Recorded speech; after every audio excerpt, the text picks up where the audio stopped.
Afternoon, everyone. Joe, I've got one more thing if I can have you do it. I have notes that are in the back. Who didn't get notes on my sermon today? You didn't? They're in the back, Joe. If you don't, raise your hand. Joe will bring them to you. Anyone else? Anyone not get notes? I tried to hand them out to everyone because there's nothing worse than having a lot of history thrown at you. And there's a lot of history in this sermon. Okay. Last week I did a sermon called Federal Sunday Law. There's my memory again. I'm on arthritis medication. I think I'm going to lose all the memory I've ever had. So, which is good because I won't feel guilty anymore.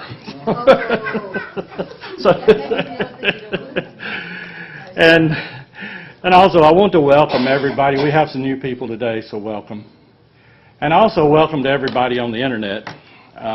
And if you're on the internet and you need the notes, right under where it says that I'll be doing the sermon, there's something called Nick's Sermon Notes. And you can click on that and you can get the notes. Yes, Ron? That's on the Waco page. On the Waco page, yes. Go to the Waco page.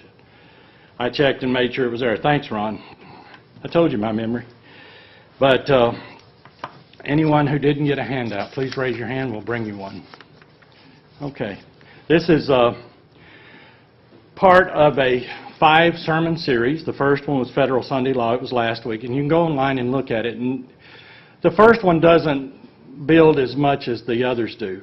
But you can go online and look at it, and it will actually help you understand this week's, although you don't really need it to understand this week's, but it helps. And this one today is called the Little Horn Pt1. Okay, next time, and it may be the middle of July before I get to it, when I preach again, it will be called the Little Horn Part 2. And then the fourth one will be Mark of the Beast, and the fifth one will be End Times Prophecies. Now the third one is written out, and I'm researching the fourth and the fifth ones. So it's taken me quite a while to get all of these researched. Also, there's 3 items that I want to talk about before I begin today. Last week, somebody asked me, and I won't mention Linda, but she. I was asked, Nick, are you going to teach us how to survive all of this, or whatever? And I was speechless because it just immediately I thought of being physically ready, and I don't know how you can get physically ready for the things that are coming. Okay, logistically, to me it's just a surmounting problem. And I was in the military, so I've seen some of the weapons and all of that, and studied some of the weapons that we have. But logistically, it takes 14 gallons of water per person per day, and that is the bare minimum. And by the time you store food for 3.5-year tribulation for you and all of your family and your friends, it's going to be horrific. Health care would be a large problem. Escaping the initial war without difficulty, poison air, poison water, that would be very difficult. And there, Ray brought it out that you can get spiritually ready. And that's what we're doing today. And that's what we do each Sabbath and each holy day, is we become more spiritually prepared. And that's what we need to focus on. And God has all power and can make a way for us to live. But also, if God wants us dead, we can't live. If He wants us alive, we can't die. That's the way it is. And it might be best that we're asleep in the grave, because then we're totally protected. And just think, once you black out, you wake up with an angel in your face saying, get up and get out of here, we got work to do. And we're to, as it says in Revelation, we're to keep God's commandments and have the faith of Jesus, and faith in Jesus. And that's what we're supposed to do. The physical preparation for survival is, I pretty much see it as impossible, but the spiritual preparation, being part of His bride and being called up to the wedding supper, that's what we want. Item number 2. Last week I told a story and got into all of this stuff about my picture on my dresser. I told the story that at one time, when I was sitting in Singapore, I sat down and had a picture made of a Buddha, and her thumb was as big as my waist at that time. Well, I got to talking about waist and all that, and how it's a little bit bigger now. It's 2 thumbs wide, but back then I was a runner. I didn't make my point about passively worshiping a pagan god. I took off my shoes before I entered that temple. And it was pointed out to me that I did that, and I had to repent for that. So that was the point I wanted to make. It was passive, but I would not have entered the temple had I thought, you know, I'm really paying homage to a pagan god by removing my shoes. I really wanted to see it, but I could have seen a picture of it on a postcard probably. The third principle is, as we go through Daniel, and we'll be going through Revelation, this is Daniel 2 and 7 primarily, although there's some other scriptures. The next time we'll be going through primarily Daniel 8 and Revelation 13, was part of 14 probably. Now, it begins, when we see these characteristics, it begins with Babylon and it ends with Rome. Remember that. So when we learn about the statue, we start with Babylon, we end with Rome. When we start with the beast, the lion, going on through today, we start with Babylon and we end with Rome. And that's a very important principle. Now, why do we keep seeing the same countries? Well, are the same kingdoms. It's because we're learning characteristics of these kingdoms. God is showing us characteristics. When we're in Daniel, we're looking backward. When we're in Revelation, we're looking forward. We got a little forward in Daniel, but when we're looking at Revelation, we're looking forward. John was looking forward and backward, and we'll get into that. So those are some principles I want you to remember. And plus, there's another principle that is very important.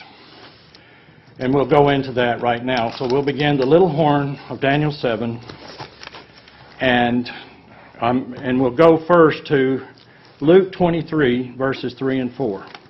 And the reason why we're going to do that is because there was a legal precedent set here for Satan. And I want to bring it out before we begin. Luke 23, 3 and 4 says, "And Pilate asked him, saying, Art thou the king of the Jews? And he answered him," and this is Christ saying, "You said it." Then said Pilate to the chief priests and to the people, "I find no fault with this man." Remember that. I find no fault with him. Michael Rood goes through a lot of instruction about how the lamb had to be staked out, had to be examined by the high priest according to history for 3 days. And then, once he's determined to be no fault, no blemish, no nothing on this perfect lamb, and a lamb is a sheep that's less than a year old, by the way. And once this male lamb is determined to have no faults, the high priest would stand up and say, "I have no fault, I find no fault with him." They did this for many, many, many years. And yet, who had to do it? Pilate. Who was Pilate? He was a member of the government. So the government had to declare Christ's innocence. And that's very important. So when Christ was hanging on the tree, Pilate placed above his head a sign that declared who he was. So he not only declared he was innocent, but he also declared who he was. Let's go to John, the 19th chapter. John 19. And we will go to the 17th verse of John 19.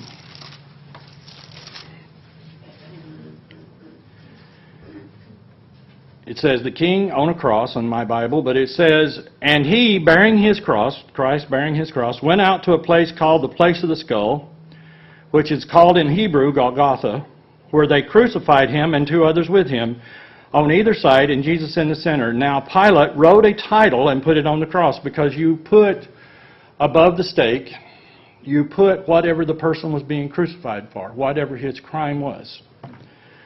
And it said, "Then many of the Jews read this title, for the place where Jesus was crucified was near the city, and it was written in Hebrew, Greek, and Latin," so everybody could understand it. "Therefore the chief priest of the Jews said to Pilate, 'Do not write the King of the Jews,'" because that's what he put up there. He wrote the King of the Jews, but he said, "Write, I am the King of the Jews." Pilate answered, "What I have written, I have written." Pilate served in the Roman government position known as the Fifth Prefect from AD 26 through 36, when Judea was a province of Rome under Emperor Tiberius. He was a Roman governor. Therefore, a member of the Roman government had to proclaim Christ's innocence and that he was the King of the Jews. This was supposed to be the Hebrew priest's job, to declare who he was and to declare he was innocent. Now, when you get into legal things with God, because the priest did not do what they were supposed to, now we have the government involved. And a Roman official did what the priests were supposed to do. Now, you have the ability to have someone who is over the government and someone who is over the church at the same time. And God will not stop it, because it was said. The Jews did not do what they were supposed to do. The priests did not. So let's go to Daniel, the 2nd chapter, and that was a principle I wanted to talk about before we got started. So let's go to Daniel, the 2nd chapter. And you can kind of hold your thumb there, because we're going to stay in Daniel most of the time during this sermon. And when I speak about the statue seen in Daniel, the 2nd chapter, the beast as seen in Daniel, the 7th chapter, and the animals as seen in the 8th chapter of Daniel in the next sermon, and the beast as seen in Romans 13 in the next sermon, I want you to remember something. Okay, always. I'm going to go over it again, or just say it again. You begin with Babylon, you end with Rome. Okay, that's a principle. So Daniel, the 2nd chapter, and let's begin reading with verse 31. And Nebuchadnezzar, who was over Babylon, who had literally, Babylon had become very great while he was the king of Babylon. They had many wonders, like the Hanging Gardens, which was one of the 7 wonders of the ancient world. Okay, it was a very rich, very prosperous, very wonderful kingdom. But he has seen this, and no one can tell him what his dream is, because people are saying, give us the dream and we'll interpret it. He's saying, no, tell me the dream and then interpret it. So he was about ready to kill off all of his sayers and the different people, but somebody told him that Daniel could do this, so they brought in Daniel. In verse 31 it says, you, O king, were watching, and behold, a great image, because Daniel is telling him his dream. The great image, whose splendor was excellent, stood before you, and its form was awesome.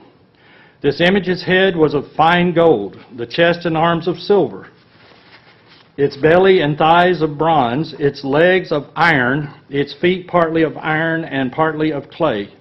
You watched while a stone was cut out without hands, which struck the image on its feet of iron and clay and broke them in pieces. Then the iron, the clay, the bronze, the silver, and the gold were crushed together and became like chaff from the summer threshing floors. The wind carried them away so that no trace of them was found, and the stone that struck the image became a great mountain and filled the whole earth. And then, after Daniel had told him what his dream was, which the others could not do, then he explained it to him what it means. So this is the interpretation. Daniel says in verse 36, this is the dream. Now we will tell the interpretation of it before the king.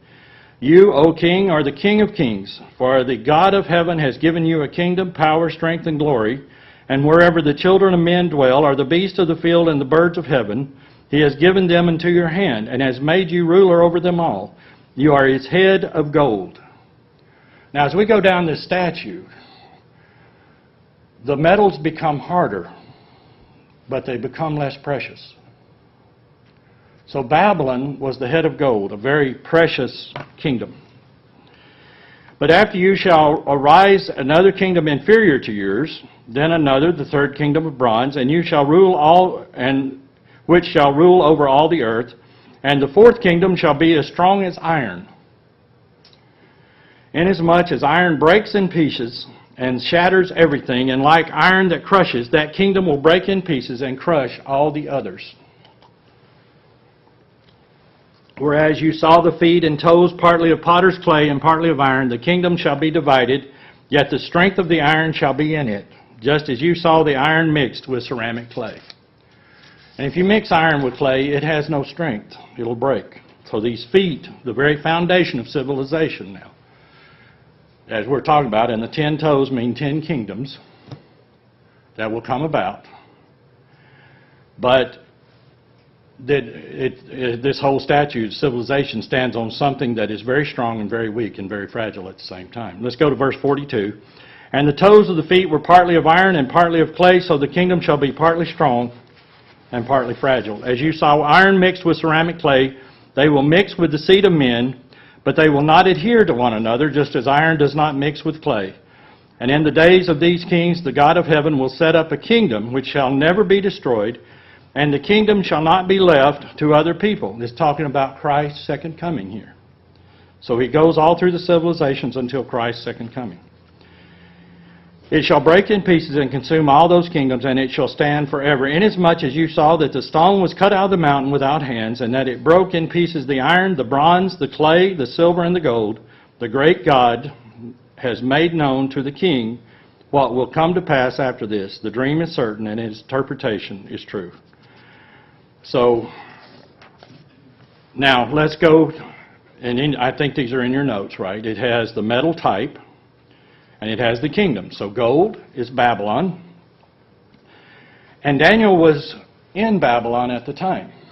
So the time of Babylon was 605 BC to 538 BC, that it was a world power. Then the second one we go to, silver, a less precious metal, but still precious and still good. That's the Medo-Persian Empire, 538 to 331 BC. Then we go to the bronze, which is Greece, 331 to 168 BC, and then the legs of iron, and then the feet of iron and clay, and the toes of iron and clay, Rome, 168 BC to 476 BC. So Rome fell in 476 AD. Okay? And this is from page 14 of National Sunday Law, which is one of the books that I used. And in the back of yours, you have just four small bibliography of 4 things that I used. If you want National Sunday Law, you can get it online. I think it cost a penny from Amazon. There was one organization that gave them out free, and they don't have any more right now. It'll cost you more to get it than to pay for it. But the head of gold is Babylon, the chest and arms, Medo-Persia. And remember, you have 2 arms. So there was the Persians and the Medes. And if you go even farther, you can say your dominant arm is bigger than your other arm. My right arm is bigger than my left arm because I'm right-handed. Other people with left arm, they're left-handed. Their left arm is bigger because it's their dominant arm. So you had, the Persian Empire was greater than the Mede Empire. So you had one greater than the other. But they were together. So they're 2 nations. So the Persians were stronger than the Medes, and then the hips of bronze was Greece, and bronze is a mixed metal, and it's harder than silver or gold, and once again less precious. And that is the armies led by Alexander the Great. Cyrus the Great was the one who conquered Babylon. We'll get into that in a few minutes. Alexander the Great, and then the legs and feet of iron and clay represent Rome. So a rock hits the feet. That, of course, is Christ. And the whole civilizations come down. So that's Christ's second coming. Feast of Trumpets teach us about Christ's second coming. So when we look at the beast of animals, Daniel 7 and 8, we'll look at those, and then 8 next time, and Revelation 13, we're going to see different characteristics of each kingdom, like I said in the principle. Okay? So let's go to Daniel 7 then. And please forgive me, we're going to read probably all of this chapter, but I want to get through it all.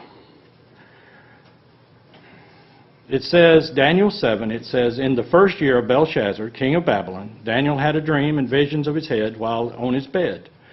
Then he wrote down the dream, telling the main facts.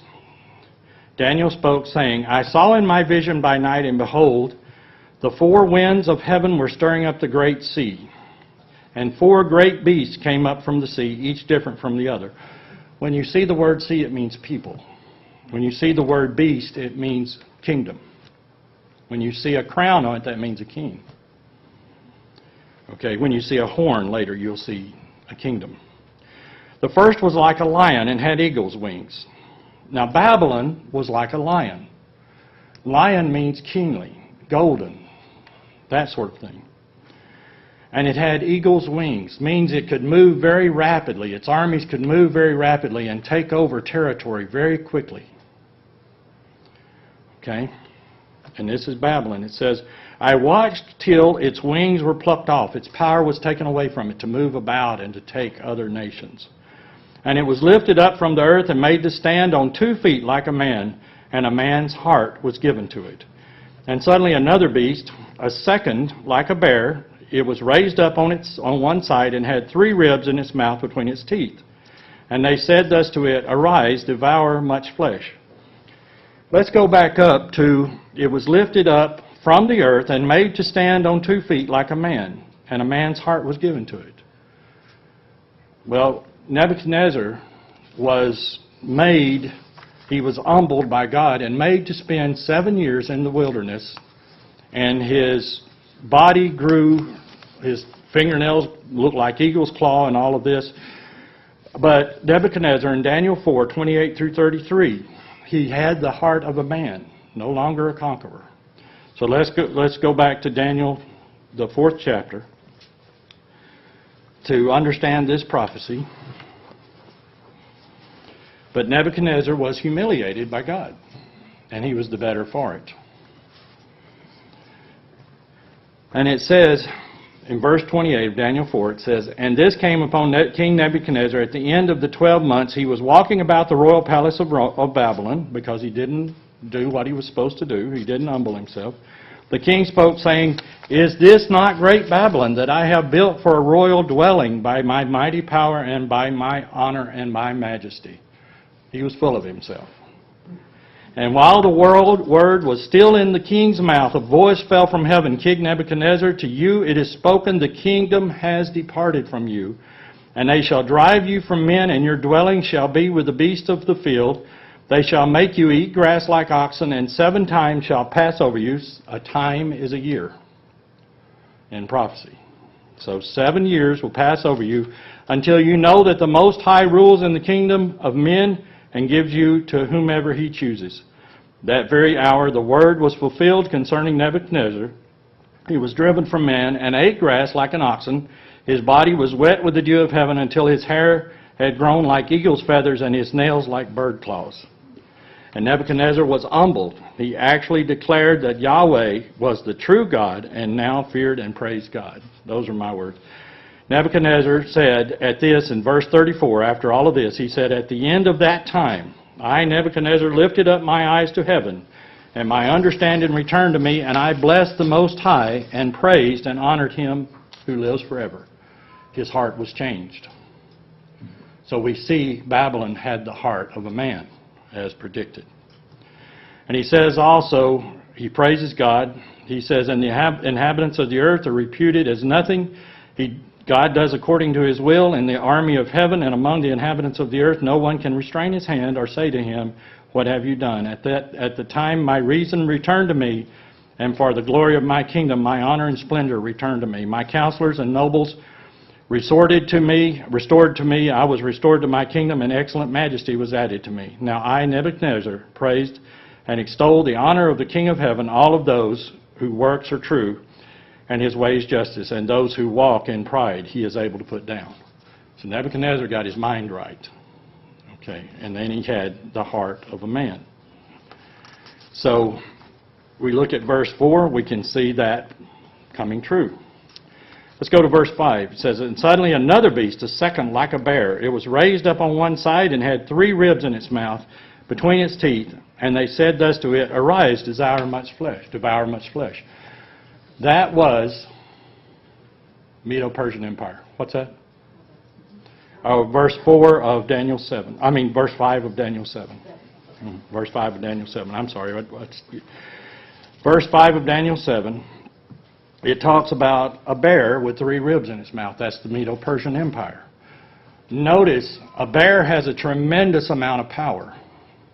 I remember reading in my sportsman books A man shot a bear with a not enough rifle, and the bear killed him, and he killed the bear, and they found them all together with the rifle. Bears are not easily killed. Big bears like Kodiaks and brown bears, grizzlies, they're not easy to kill. So, and then the next one, it says, and this I looked, and Cyrus the Great was the one who took Babylon, by the way.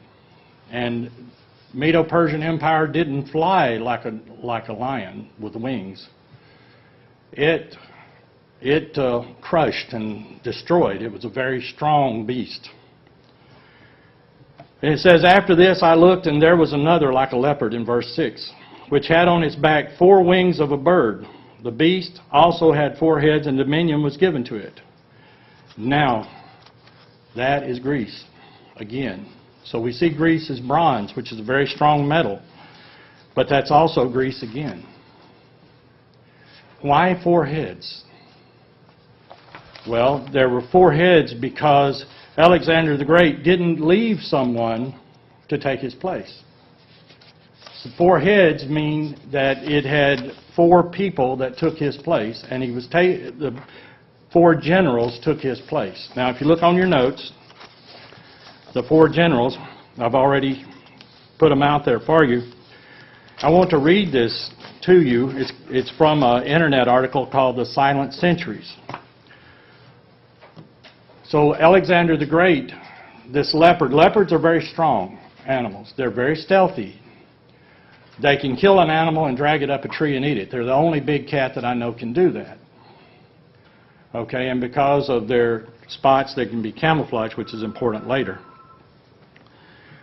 But I want to read to you from the internet article called The Silent Centuries, Greek Rule, the Ptolemies, and the Seleucids. And it's 332 to 138 BC, and it's by Al-Maxi. Alexander the Great, in just about 10 years, took over the whole known world. He was 21 when he started. Okay. He died in 323 BC. He left no heir to the throne. Thus, a period of intense struggle broke out among his many generals over who would control the empire. There was all complicated even more than with Roxana. Alexander's wife gave birth to a son who was the rightful heir to the throne. Cassandra, one of the generals, quickly solved the problem by killing both Roxana and her baby. So his child, Alexander the Great's child, was killed. He should have been the rightful heir, and they killed his wife.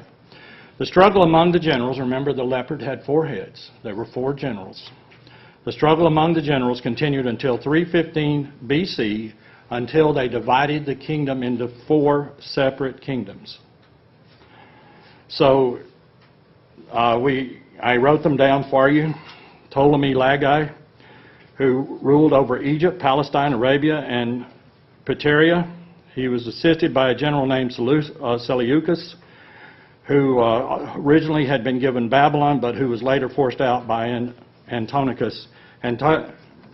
Antigonus, I guess you'd say, who controlled Syria, Babylon, and Central Asia. Cassander, who ruled over Macedonia and Greece, and Lysimachus, who was the ruler of Thrace and Bithynia.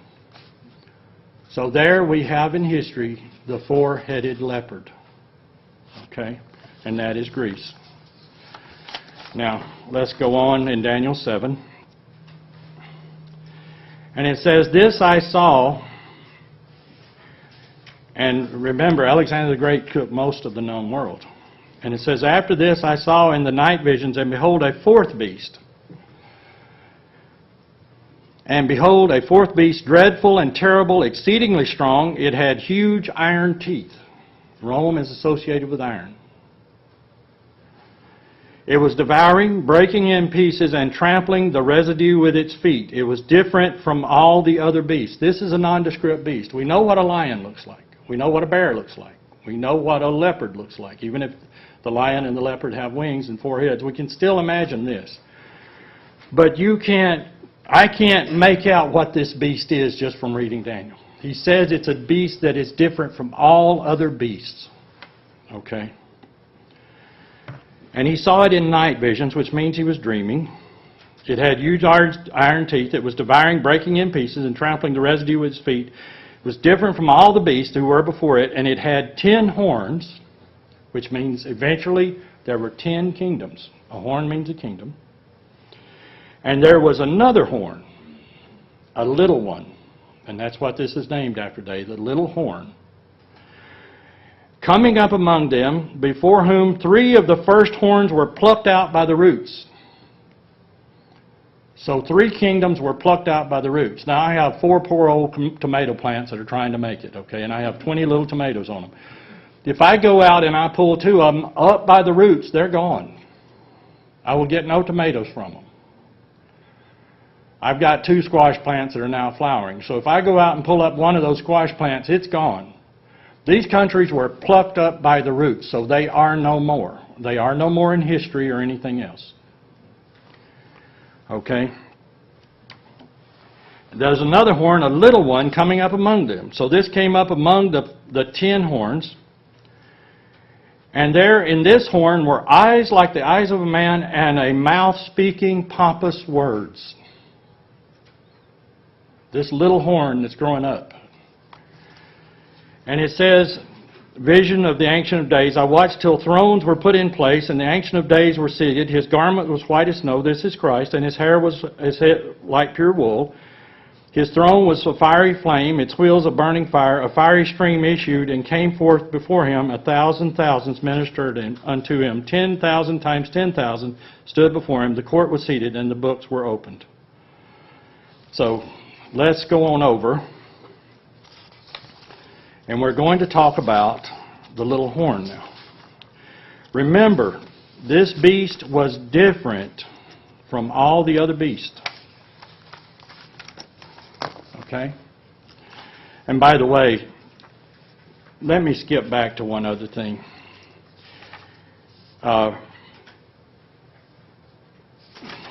Daniel, let's go to Daniel 5. I want to make this clear about who the bear was, and it's very easy. Daniel 5, before we get into the little horn. I'm sorry I skipped that.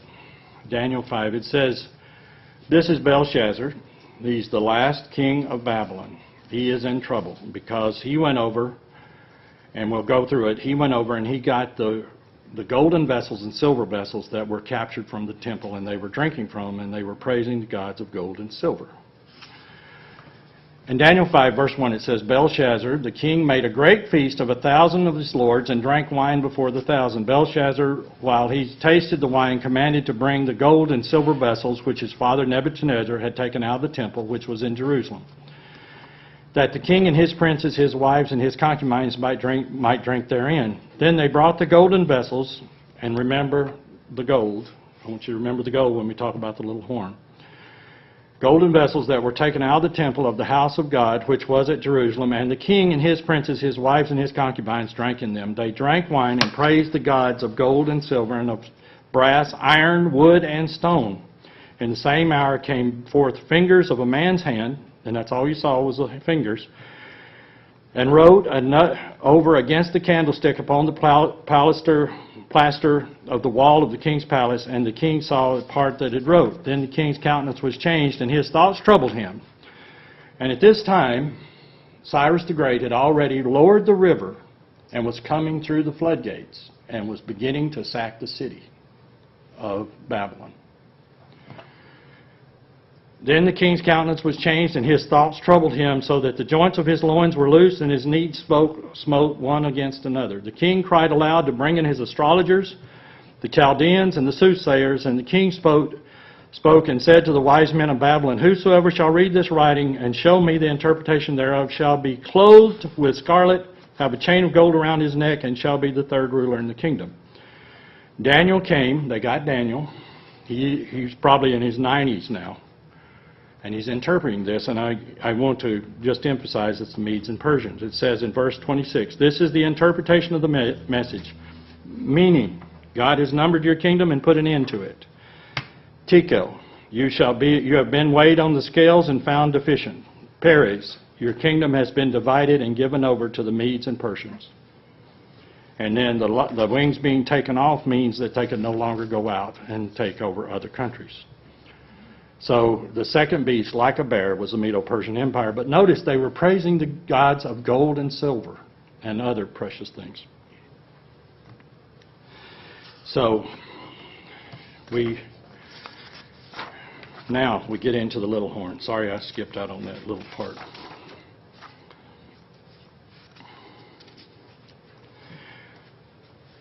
In Daniel verses 7 and 8, we see a terrible beast that is nondescript. It has 10 horns. Might look like a dinosaur or something. So, after this I saw in the night visions, and behold, the fourth beast, dreadful and terrible, exceedingly strong. It had the power of iron, and it had 10 horns, of which 3 were plucked out, and a little horn came up among them that spoke great blasphemies and very pompous words. And this is the kingdom of Rome. And the little horn, the beast, is ancient Rome. The little horn is papal Rome. So you have 2 phases of Rome. So the 10 horns have to do with 10 kingdoms at one time that Rome is. Remember, the beast was like no other. When we look back at Babylon, who was over Babylon? Feel free to say it. Who was the first one who built Babylon? Nebuchadnezzar, right? Who was associated with Greece? The one who built Greece, the one who took almost all of the known world at that time, known civilized world. Who was the Medo-Persian Empire that took over Babylon? Cyrus the Great. Okay. Who was the one who built Rome? There was no one, right? No certain person. Rome was different from the rest because Rome was a political power. It was not a kingly power, it was a political power. They had a senate. So it's a different beast altogether. And they conquered almost all of the world. It said at one time that they were over almost all the world. All roads led to Rome. All roads led to Rome, it said one time. But mainly, they took over Europe. They took over Europe. They marched on Europe, and those 10 horns represent 10 countries that were ruled by Rome at one time. Now, what were those 10 countries? And remember, that little horn stood for the little horn stood for the papacy. So the giant thing is Rome. Okay. The papacy had the eyes and mouth of a man, and it spoke blasphemous things. So now we get into 8 characteristics, and these were brought out by Kenneth Cox in his sermons, Papal and Pagan Rome. You can see that online, and I wrote that down as one of the things. But there are 8 characteristics of the fourth beast. 8 characteristics. Now, you will not find any other office on earth, I do not believe, that will have these 8 characteristics that are mentioned in Daniel 7. First of all, it is different from all other kingdoms. Is that correct? It's different from all other kingdoms. It was not a man. It was a political machine. It was a very political country. It had 10 horns representing 10 kings. There was a little horn that grew out among the other horns, and the eyes and the mouth were a man speaking very pompous things. The Pope says that he is not only equal with Christ, but that he can change times and laws. We got into that some last week. It dominates the whole earth. When I was in Korea, I saw the Catholic Church. When I was in different places, I saw the Catholic Church around the world. Okay. It dominated the 10 countries of Europe, too. It says, another shall rise after them. And we know that the Pope arose after Rome fell. We'll get into that. It subdues 3 kings. The saints were given over to its hands for a time, times, and a half a time. A time is 12 months. A prophetic month is 30 days. If we multiply 3.5 times, because a time is 1, times are 2 years, half a time is 3.5 years, half time is a half a year, so it's 3.5 years. We take that, we multiply that times 30, and we get 1,260. And then we go back and we go a year for a day, and we have 1,260 years. So is there something we can pick out in history that will describe the 1,260 years? And we'll get into that in a minute. And it says his dominion will be taken away. And we'll get into that too. So we went through number 1. Babylon was Nebuchadnezzar, Medo-Persia, Cyrus the Great, Greece is Alexander the Great. But we can't find somebody who started it. This was a political-based kingdom. Rome was based on politics, and Rome had a large military to enact its laws. And not only that, if you're a member of the Senate, you had to have served in the military for 10 years. So you were not going to hurt the military if you were in the Senate. There were 10 horns represented 10 kings. Ancient Rome lasted from 168 BC to 476 BC. Rome fell to the Goths. And in the time of Justinian, let me get a drink. Justinian, okay. Justinian ran the Ostrogoths out of Rome, okay. But Rome fell to the Goths.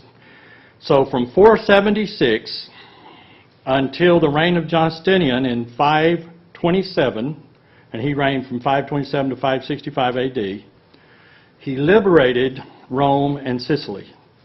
There were 10 kingdoms represented by the 10 horns when Justinian took over. Okay, and Rome had fallen. So 476, and then the 10 horns, let's go through those right quick, and it's in your notes. The 10 horns, and they are of Europe. And this is from National Sunday Law by A. Jan McCuson. The Alemanni became Germany. Okay? The Franks became France. Now these were Roman territories. The Burgundians became Switzerland. The Suevi became Portugal. The Anglo-Saxons were Britain. The Visigoths became Spain. The Lombards became Italy. Became Italy. Now, we have 3 more. The Vandals, the Ostrogoths, and the Heruli. They disappeared. They were the 3 horns that were plucked out by the roots. And you can find no more about them in history. You can identify who the others became, but those 3 you cannot. Those were the 3 horns plucked out by the roots. And they disappeared totally off the earth. Okay, so that's number 2. Now, third characteristic. There was a little horn that grew out of the 10 horns that had a mouth speaking blasphemous things. In 538 A.D.,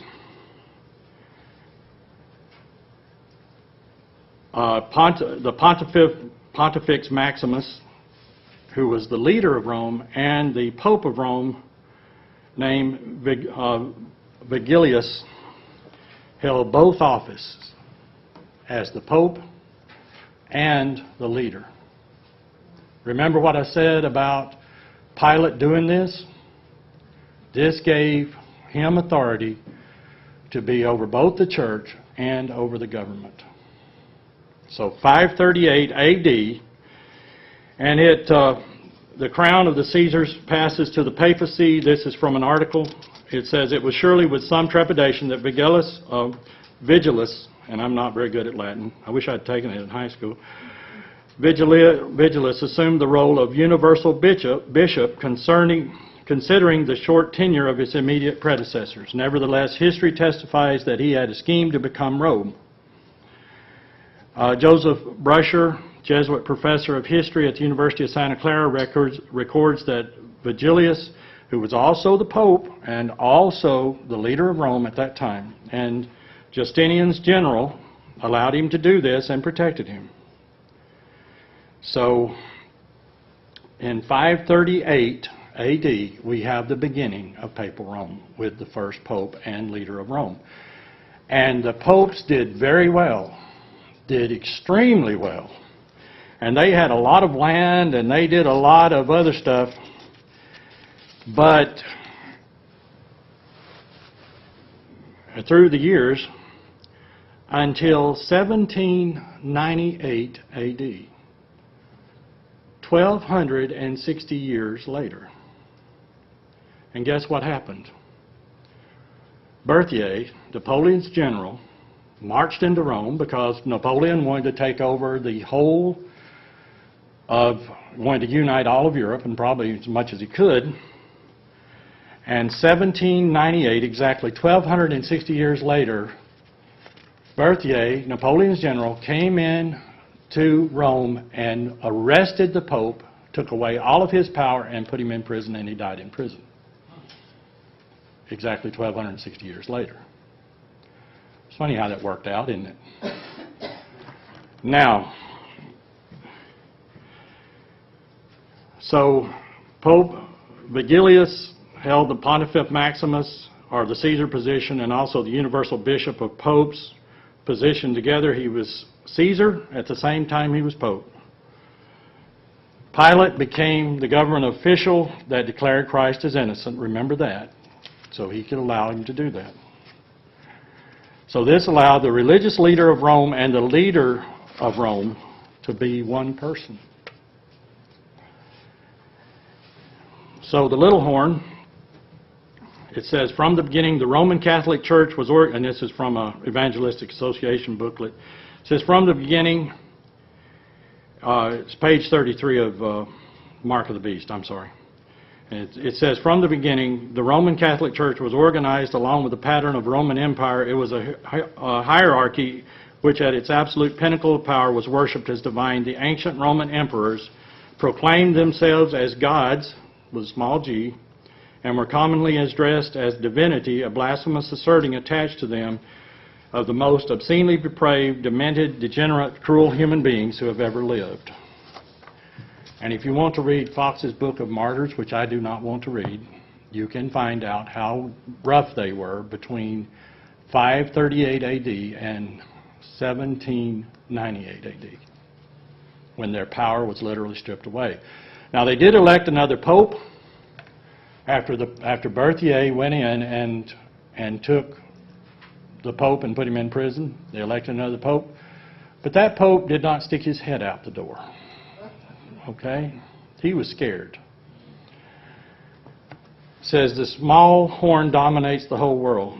Catholic means universal. And at that time, we're talking about the 10 nations that we just went through.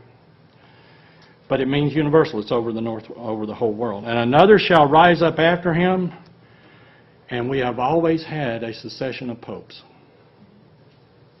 Always. Which is also the succession of Caesar's chair of Rome. It subdues 3 kings. The Vandals, the Ostrogoths, and the Heruli were all conquered by Rome, according to the book by Garner Ted Armstrong, The Mark of the Beast. And the lesser rulers were ejected from Rome over a long period. The Vandals, the Ostrogoths, were destroyed by Justinian and Bessarius, and the Heruli. And it mentioned those 3 in both books, National Sunday Law and The Mark of the Beast. And when I get to next week, I'll expand more on them. Okay. Number 7, it dominates the world for a time, times, and a half a time. We just went through the 1,260 years. So 42 months, 42 times 30 days per month, 1,260 years is a prophetic year. Exactly 1,260 years after 538 AD, when Vigilius grabbed the scepter of Rome as he was being made the Pope. He grabbed the scepter of Rome, which means he was also the Caesar. 1,260 years after that, Berthier came in and took the Pope and put him in prison under Napoleon's orders. So, let's go to Ezekiel 4:6, because I want to show you that there is a day for a year in prophecy. Now, let me say this. Prophecy is dual. where you had prophecy back here, 1260-day period, we'll get into later, where that 1260 years will turn into 1260 days at the end of time, which is called the tribulation. Okay, so prophecy repeats itself. And that 1260-day period will have all of the persecution and problems that you had for 1260 years all pushed into 1260 days.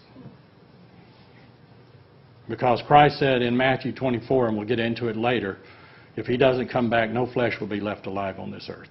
But He will come back for your sake and my sake, the sake of the elect. Ezekiel 4:6 says, after you have finished this, lie down again, he's talking to Ezekiel, this time on your right side, and bear the sin of the people of Judah. I have assigned you 40 days, a day for each year.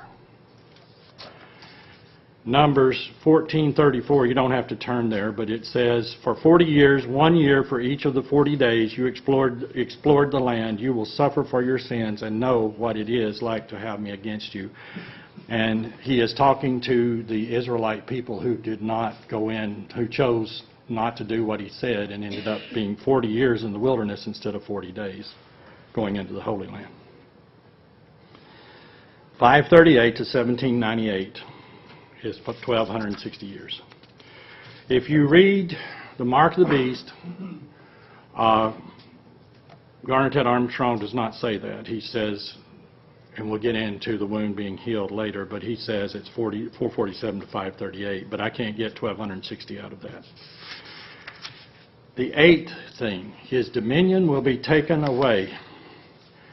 And the Pope was taken away by Napoleon's General Berthier in 1798. I'll get into the Roman question, which was settled in my next sermon, but I'll go ahead and tell you how it was settled. Because there was a deadly wound put upon the Catholic Church by Napoleon. Almost killed the Catholic Church. In 1929, Mussolini restored the Vatican to being its own country, and the deadly wound was healed. And the Pope was once again reinstated as both a Caesar, or the head of a country, and the head of a religion. 1929, by Mussolini. It's in history. We'll go through that more in the coming one. Okay. I know of no other office that can fulfill these 8 characteristics as spoken of in Daniel 7. No other office. Okay. And we'll be getting into those more later. Because in Revelation 13, we will find there are 7 characteristics, and we'll go through those too. So, this is the second of 5 sermons, and I wanted to get into it and give you the history, and because there was so much history, I wanted to make sure that you had a handout, because I didn't want you to be confused. Just a real quick thing. The statue, Babylon, head of gold, Nebuchadnezzar, and it was the lion with wings. The lions were taken off, the wings were taken off the lion, which is a kingly beast, by Cyrus the Great, who lowered the river, who went into Babylon, who took Babylon, and Babylon no longer was a world power, and that was by the Medo-Persian Empire. And that was the head, that was the chest and arms of silver. The hips of bronze were Greece. Greece was also the leopard with 4 heads, because 4 generals took over after Alexander the Great died. And then there was a beast like no other that had 10 horns. And those 10 horns represented 10 countries that were taken over by Rome. And then 3 of those countries were disappeared off the face of the earth: the Heruli, the Ostrogoths, and the Vandals. And we are in the period now of Papal Rome again, because they had 1260 years of absolute horror to this country. They probably killed billions of people, at least millions. There's Fox's Book of Martyrs, Here I Stand, there's several books that you can go and read and find out about how severe people were punished. There was the Spanish Inquisition, where they went against the Waldenses during the Spanish Reformation. Spanish Inquisition, I'm sorry. So there are many of these things in history. And now we are in the second part of the Roman times, okay, of the Roman papacy. And we'll pick it up from there when we go into, and I hope I didn't confuse anybody because I went through it rather fast. We will pick it up from there when we do Daniel 8 and Revelation 13 the next time, and then we'll get into the mark of the beast.